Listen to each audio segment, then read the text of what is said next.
Jacqui Van Montfrans conducted both a seminar and a clinic this morning based on her passion for rider position. Jacqui, could you tell us a little bit about your riding history and also about your coaching history? Yeah, sure, Rosemary. Look, where do I start? I guess I started as most children do, for a love of horses.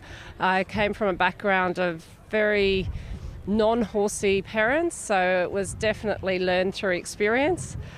I guess that, as I mentioned in the arena presentation this morning, I've started asking questions and looking for the truth in dressage from a very young age, because I didn't know, because I didn't understand industry terminology, because I often did feel quite foolish about not knowing, because I always marvelled at how some people could do things so easily and make it look so effortless. Over the years, my desire to be a competitive rider was always coupled with those questions. So earlier in my riding career, I've ridden to state, national levels.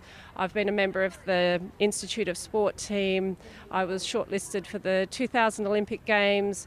So from a competitive point of view, I've represented my country, which is fantastic, at CDI derbies and so on. I still had those questions though all the time, and the natural evolution into becoming a coach, I needed to be able to answer those questions for my students. I actually had to get Tammy to ride very much by drawing her heels up yesterday, and that allowed her actually to find much more connection point into the inner thighs, so the adductors, yeah? When she started to do that, she could change her hip angles, but the first thing we actually worked on was getting her to drop her centre of gravity. She's so lovely and straight that on the whole you can, oh, I don't want to touch that, she looks great on a horse. What it's not letting her do is put her centre of gravity in a place where she can hinge through her lower back. Where she can't hinge through her lower back, she can't get the independence in the reins. The thing is that a good coach is a good coach. So whatever you apply yourself to, you have your niche, and then you have coaching techniques. So as a performance coach, yes, I've very much looked to model excellence and create a system of sorts that I can pass on to riders and coaches as well, so that they have better skills at conveying messages as well, because ultimately we're teaching feel.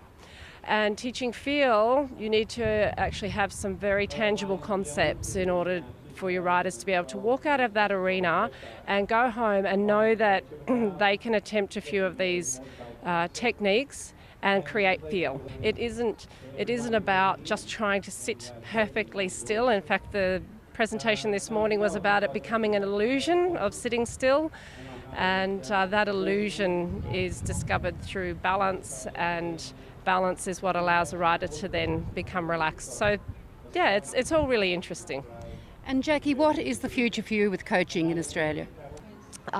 My thrill comes from working with riders whose commitment is to the competition arena, and working with those riders just to give them those tiny little things that allows them to get that little more from their horse. And I guess that ultimate aim of seeing more and more horses in Australia, we're breeding better horses, we're producing better horses, and to see those horses come from those early stages and have that beautiful movement and that beautiful elasticity that they were born with right through to the Grand Prix arena.